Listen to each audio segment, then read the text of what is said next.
승리를 지키기 위해서 나오지만 때로는 승리를 지키기 위해서 나왔다가 마무리 투수 때문에 역전을 당하는 그런 경우도 굉장히 많습니다.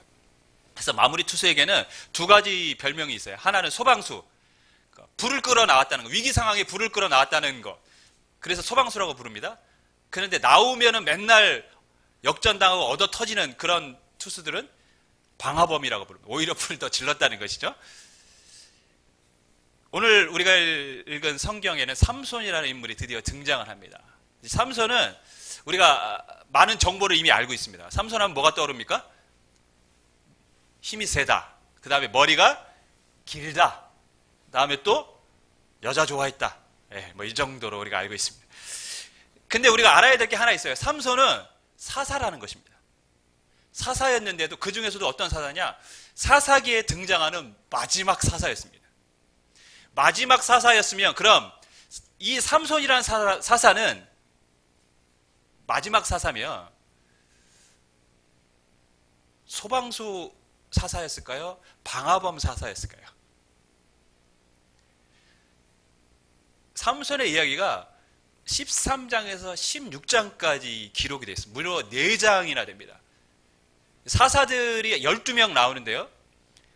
이 12명의 이야기가 16장까지 있습니다. 근데 그 중에서 삼손의 이야기가 4장입니다. 굉장히 많은 분량을 차지합니다.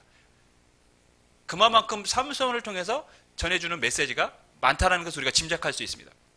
그리고 우리가 지난주에 살펴본 것처럼 17장부터 사사기 마지막의 이야기는 점점 사사시대가 엉망진창이 되고 미로 속으로 빠져들어간다는 것을 우리가 들었습니다. 그렇다면 삼손은 마지막 사사였는데 어떤 사사였습니까? 소방수가 아니라 사사임에도 불구하고 방화범이었다는 것이죠.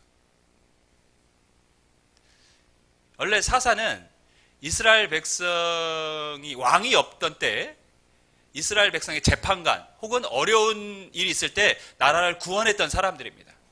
그렇게 하나님 앞에 쓰임받은 사람들이 사사인데 삼손은 어떤 면에서 보면 이스라엘 백성을 구원하는 도구로 쓰임받긴 했지만 더 나은 이스라엘로 나아가는 데는 부족했던 모습이 있었던 것이 분명합니다.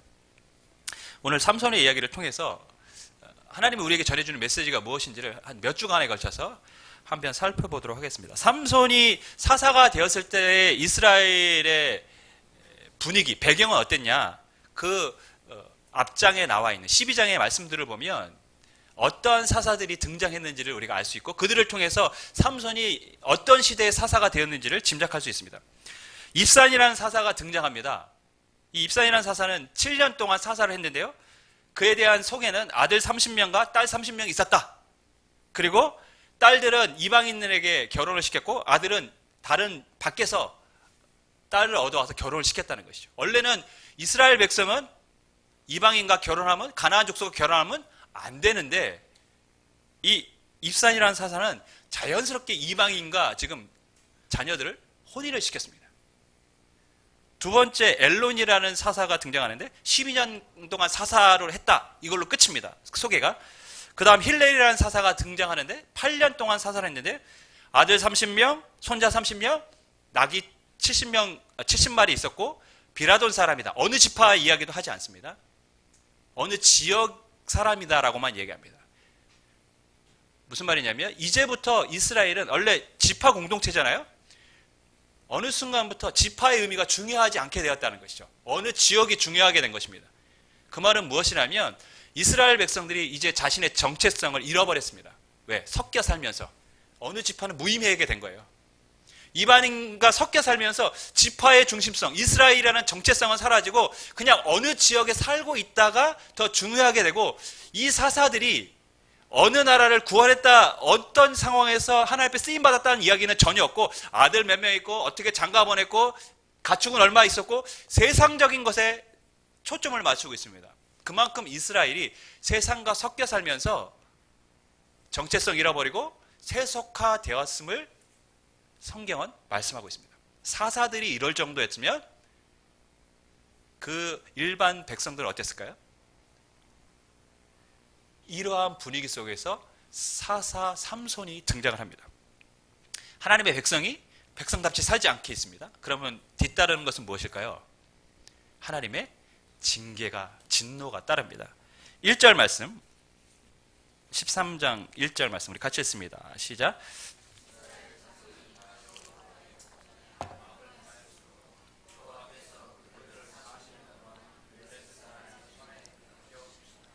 여기서 주목해야 될 단어가 다시라는 말이죠. 다시.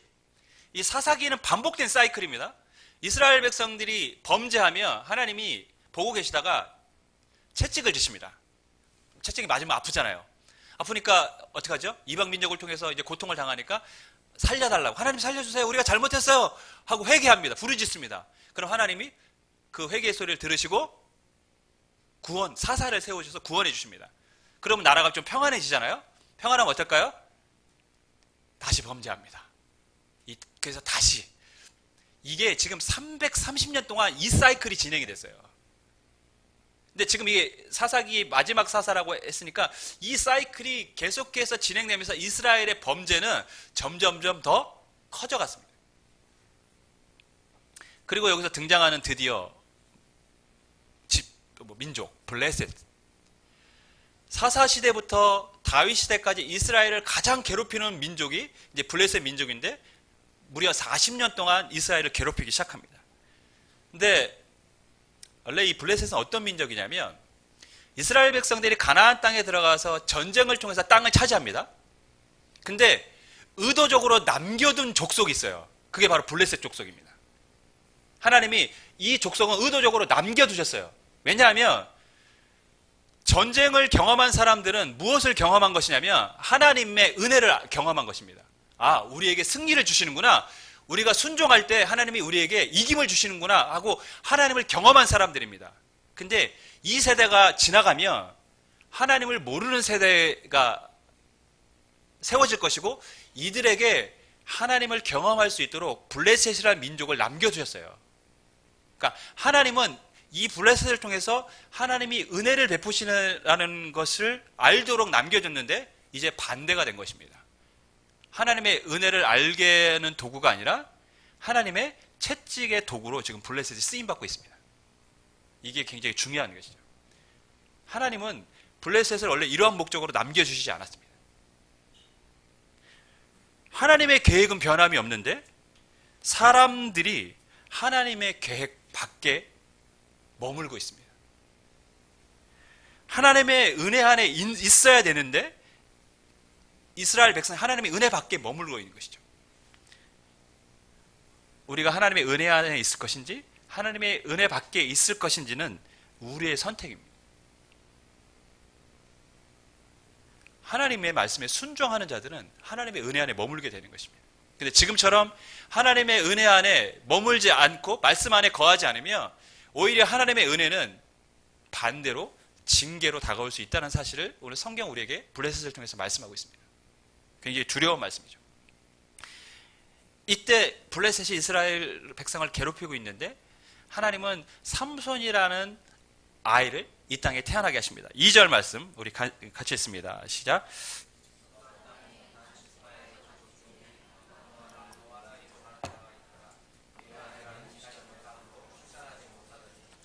성경에는 이렇게 출산하지 못하는, 임신하지 못하는 여인들이 가끔 등장합니다. 근데 그 여인들은 시대를 반영하는 인물들입니다. 이스라엘 백성들 하나님 없이 살아가고 범죄하면서 살아가고 있습니다. 어떤 사람들입니까? 소망이 없다라는 것이죠. 임신한 여인들처럼 희망이 없다라는 것이죠. 고통 속에 살아가고 있다는 것입니다. 그러면 이 임신하지 못하는 여인들이 아들을 낳았다는 것은 무엇입니까? 소망이 생겼다는 것입니다. 이스라엘 백성들이 하나님 없이 살아가고 있는데 하나님은 이러한 임신하지 못하는 여인들을 통해서 그들의 모습을 지금 보여주고 있는 것이죠. 설명하고 있는 것입니다. 너희가 지금 이러한 상태라는 것이죠. 하지만 너희들에게 무엇이 있습니까? 소망이 있다는 것입니다. 이 마노아의 아내에게 어느 날 여호와의 사자가 나타납니다. 그리고 내가 아들을 낳을 것이다 약속을 하죠. 3절 말씀인데 우리 같이 읽습니다. 시작.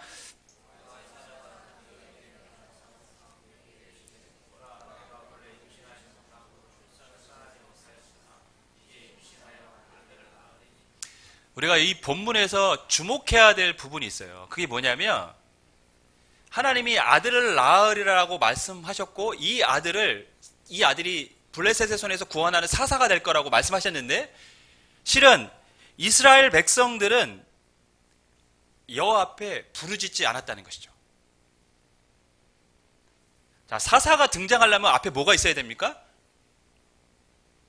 사이클이 있다고 했습니다. 사사기에는 범죄하고 징계받고 부르짖고 그 다음에 하나님이 그 부르짖음을 듣고 사사를 세우십니다. 그럼 왜 하나님은 부르짖을 때에 사사를 세우셨을까요?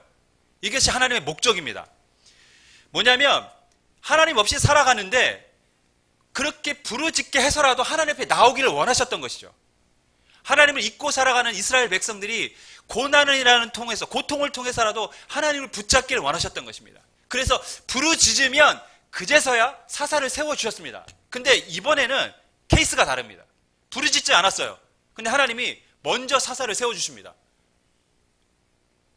왜 그러셨을까요?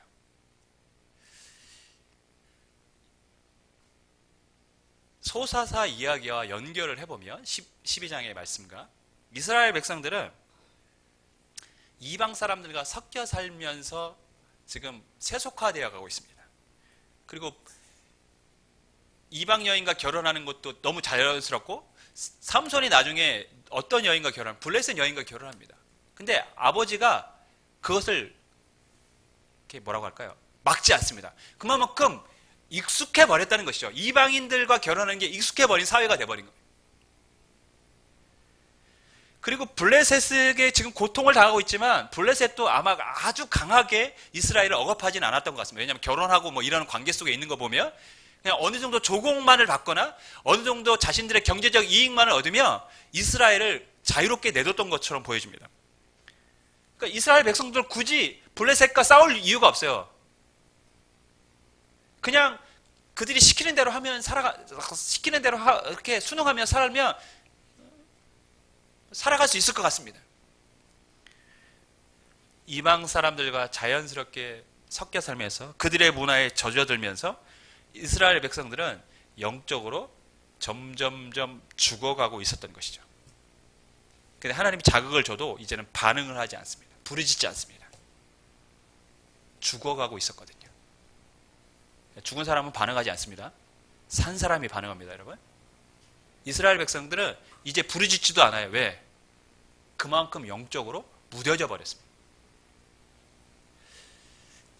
개구리를 물에 삶아 죽게 하는 방법 잘 아시죠? 뜨거운 물에 바로 넣으면 개구리가 튀어오른다고 합니다. 제가 실험을 안 해봐서 모릅니다. 근데 개구리를 물에 삶아 죽는 방법은 어떻게 합니까? 차가운 물에 넣고 온도를 서서히 올리면 개구리는 처음에 그 온도에 적응을 한대요. 근데 나중에 점점 뜨거워져도 그게 뜨거워지는지 모르고 그렇게 서서히 자기가 죽어가는지도 모르고 있다가 죽어버린답니다. 이스라엘 백성들이 지금 그러한 모습인 것이죠. 이방 민족과 섞여 살면서 자신들이 지금 죽어가는지도 모르고 있습니다. 하나님이 지금 자극을 줘도 자극을 받지 않습니다. 이제는 부르짖지도 않아요. 그냥 그러려니 하고 살아가는 것입니다. 한국교회의 아주 심각한 위기가 바로 이 부분입니다. 죽어가고 있는데 인식을 못하고 있습니다. 여러분, 병이 걸린 것보다 더 위험한 게 뭔지 아십니까? 병에 걸린지 모르고 살아가는 것입니다. 병에 걸리면 알면은 치료할 수 있잖아요. 병원에 가면 되니까. 근데 내가 병에 걸린지도 모르면 점점점 악화돼서 나중에 고칠 수가 없는 것입니다.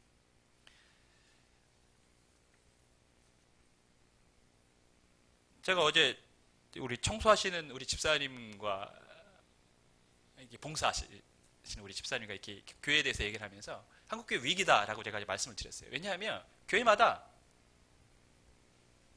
주일학교 아이들 거의 요즘 줄어들고 있습니다. 큰 교회도 주일학교 아이들 적어요. 미래가 없다는 얘기죠. 수요 모임, 금요 모임, 성도들 안 모입니다.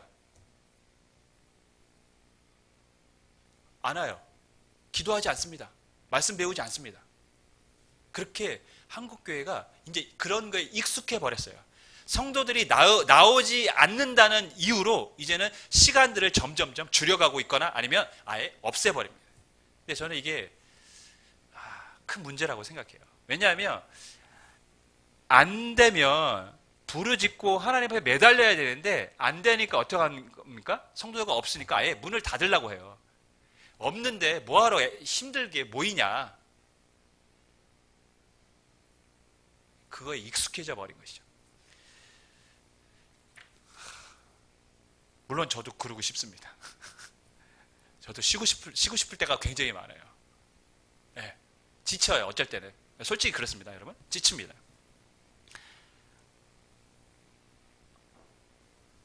근데 그때마다 이제 경각심을 받는 거죠. 교회가 무엇이냐? 교회는 그냥 사람들이 모여있는 곳이 교회가 아닙니다. 분명히 예수님은 교회가 하나님의 집이고 만민이 기도하는 곳이라고 했습니다. 아버지께 기도하는 곳이고 하나님과 교통이 있는 곳이 교회입니다. 그런데 그 교회가 그냥 단순히 모였다가 흩어지는 장소만 된다면 교회의 생명력은 사라져가는 것이죠. 그래서 그 경각심이 있으니까 저도 어쩔 때는 저희도 금요일, 수요일 이제 쉬겠습니다. 이러고 싶은 마음이 굴뚝같이 못하겠어요. 근데 저희는 꾸준히 참석하시는 분들이 있습니다. 예. 그분들을 위해서라도 우리가 서서히 죽어가고 있는 걸 체감을 하지 못하고 있습니다. 근데 한국교회는 실은 그렇게 영적으로 죽어가고 있기 때문에 반응이 없어요. 둔감한 것입니다. 우리가 두려워해야 되는 것은 무엇인지 아십니까? 고난과 징계가 아닙니다. 우리가 두려워하는 것은 지금 우리가 우리 삶에 너무 익숙해져 버려서 영적으로 죽어가고 있는 것을 모르는 것입니다. 편안하고 익숙하다는 것은 어쩌면 우리의 영적 생활에 가장 큰 적일 수 있습니다. 힘들더라도 시간을 내서 기도하고 말씀을 봐야 되는 것이죠. 그래야 우리 영혼이 살아있는 것입니다. 여러분, 오늘 하나님께서 부르짖지 않았지만 사사를 약속하시고 자녀를 약속하십니다. 근데 여기서 또한 주목해야 될 게 마노아와 그의 아내가 부르짖었냐? 그들도 부르짖지 않았다는 거예요. 보통은 임신하지 못한 여자들은 성경을 보면 부르짖습니다. 한나가 부르짖었죠. 그렇게 부르짖으면 하나님이 아들을 주십니다. 그것을 통해서 이제 메시지를 전해주는 거죠. 하나님을 찾고 부르짖는 자들에게 소망이 있다는 것입니다. 근데 이번에는 그런 케이스도 아니에요. 부르짖었다는 이야기가 성경에 전혀 언급되지 않았습니다. 그럼에도 불구하고 하나님은 먼저 나타나셔서 사자를 통해서 아들을 주시고 그 아들이 블레셋의 손에서 너희를 구원할 것이다. 이렇게 말씀하십니다. 왜 하나님은 이렇게 하셨을까? 물론 처음에는 저는 부르짖을 거라고 생각합니다. 근데 시간이 오래 지나면서 이들에게는 자녀를 낳을 거라는 이제 기대감이 사라져 버린 것입니다. 그래서 여호와의 사자가 자녀를 낳을 것이라고 했을 때 놀랍니다. 그만큼 시간이 오래됐다는 것이죠. 불임의 기간이 길었다는 것입니다. 근데 이 부분을 우리가 이렇게 적용할 수도 있어요. 나는 잊고 살았더니 하나님은 내 기도를 잊지 않고 응답해 주셨습니다. 이러면 굉장히 우리에게는 더 은혜가 되는 말씀이죠. 나는 오래전에 기도했는데 그리고 잊어버렸는데 하나님은 내 기도를 잊지 않고 응답해 주셨습니다. 하나님은 그런 분이십니다. 그럼 더 좋겠죠. 근데 실은 본문이 말하는 의도는 그것이 아닙니다. 본문은 그들이 부르짖지 않았음에도 사사를 세우시고 부르짖지 않았음에도 자녀를 주셨다는 데 초점을 맞춰주고 있습니다. 둘 다 똑같습니다. 체념하고 이제는 익숙해져 버린 삶 가운데 무감각하게 살고 있었다는 것이죠. 스스로 간구하고 부르짖을 그런 힘조차도 생각조차도 하지 못할 정도로 영적으로 극심한 침체 속에 빠져 있었다는 것입니다. 근데 하나님이 그들에게 자녀를 주셨다는 것이죠. 저희 자녀들 얘기를 가끔 제가 드리는데 말 안 들으면 이제 숫자를 세죠. 하나, 둘, 셋. 셋이 동안 안 하면 이제 혼난다는 거 아니까. 하나, 둘. 그러면 이제 처음에는 하나만 할 때부터 후다닥. 근데 조금 애들이 이거에 익숙해져 버립니다. 그래서 하나, 둘 할 때까지 안 움직이다가 셋 하려면 그때서부터 팍 움직입니다. 요즘은 이제 한술 더 떠서 더 익숙해져 버렸어요. 하나, 둘, 셋 하면 네, 할게요. 네, 할게요. 이래 버립니다. 익숙해져 버린 것이죠. 삼손의 스토리가 우리에게 하나님의 마음을 알게 해줍니다. 자극을 줘도 자극을 받지 않았습니다. 때려도 반응이 없습니다. 그럼 어떻게 해야 됩니까? 방치합니까? 포기합니까? 저놈은 안 되는구나. 저놈은 해도 안 돼. 세상은 그렇습니다, 여러분.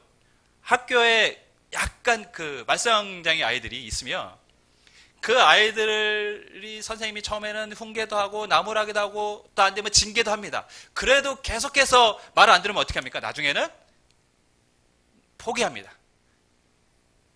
속으로 이렇게 생각하죠. 아우, 재수없게 쟤가 우리 반 돼가지고 나를 이렇게 힘들게 하나. 다른 반 됐으면 좋았을 텐데. 세상은 그렇습니다. 이스라엘 백성들 자극을 줘도 반응하지도 않습니다. 계속해서 범죄만 합니다.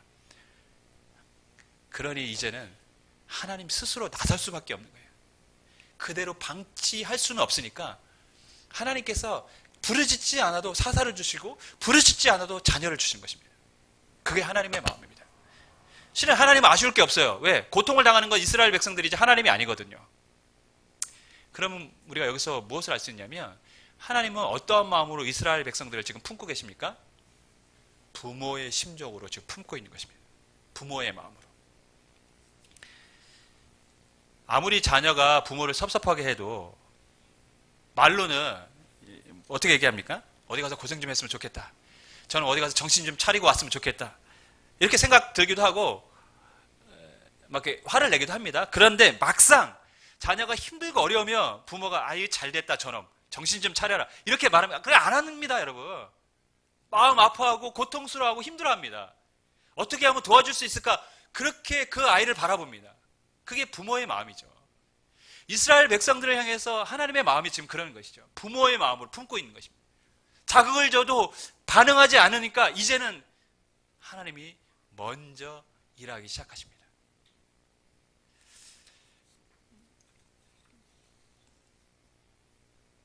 우리 첫째가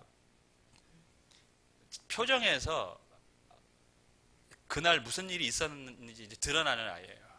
뭔가 시무룩하고 말이 없으면 학교나 학원에서 친구들과의 관계 속에서나 뭔가 문제가 있는 것입니다. 금방 눈치채죠. 자, 그래서 그것을 풀어주기 위해서 어떤 날은 맛있는 걸 사줍니다. 그러면 또 금방 풀어져요. 역시 아이들은 단순합니다. 또 어떤 날은 그렇게 먹을 거 사주고 아내가 엄마에게 말해봐. 무슨 일 있었지? 처음에는 이제 없다고 하다가 나중에는 사실대로 이렇게 얘기를 해요. 학원에서 이런 일이 있었고 친구 때문에 속상했고 막 얘기를 합니다. 그러면 그 아이가 그렇게 말하고 나면 그제서야 뭐라고 하냐면 말하고 나니까 이제 좀 편해졌다고. 하나님은 부모의 마음으로 우리를 품고 계십니다. 그 말은 무엇이냐면 우리의 이야기를 듣기 원하신다는 것이죠. 실은 하나님은 우리가 부르짖기를 원하고 계십니다. 왜냐하면 하나님은 삼자로 우리를 보시는 것이 아니라 부모로서 부모의 심정으로 우리를 지켜보고 계시기 때문입니다. 이스라엘 백성들이 근데 말을 안 해요. 부르짖질 않아요. 그러니까 하나님이 그래도 먼저 나서서 이스라엘 백성들을 향해서 일하고 계십니다. 말씀을 맺겠습니다. 여러분, 평안함과 익숙함은 우리의 영성을 서서히 죽게 할 수 있다는 사실을 여러분 경계하셔야 됩니다. 그래서 우리는 깨어 있으려고 부단히 노력을 해야 됩니다. 또한 하나님은 부모의 마음으로 우리를 바라보고 계십니다. 그래서 우리 스스로 혼자 끙끙 앓고 속상해하기보다는 우리의 이야기를 듣기를 원하시고 그 문제를 해결하기를 원하시는 것이 우리 하나님 아버지이신 줄 믿습니다. 할렐루야? 그럼 어떻게 해야 될까요? 하나님 앞에 나와야겠죠. 하나님께 부르짖어야겠죠. 부르짖지 않아도 하나님이 들어주시니까 나는 부르짖지 않겠다. 이게 하나님이 우리에게 전해주는 메시지가 아닙니다. 그렇게까지라도 하나님은 하시는데 결국 하나님은 우리와 함께 하나님의 나라를 이뤄가면서 우리에게 부르짖기를 원하시며 우리의 이야기를 듣기를 원하신다는 것이, 그것이 하나님의 마음이라는 것입니다. 하나님은 삼손의 탄생을 통해서 하나님의 마음을 우리에게 가르쳐주고 계십니다. 내가 너희들의 이야기를 듣고 싶어한다. 제발 나와라. 제발 부르짖어라. 나는 너희를 포기하지 않는다. 주 안에 사랑하는 여러분, 기도를 통해 여러분이 영원히 살고 하나님과 더 깊이 있는 만남이 있는 신앙생활 되기를 주님으로 간절히 축원하겠습니다. 기도하겠습니다.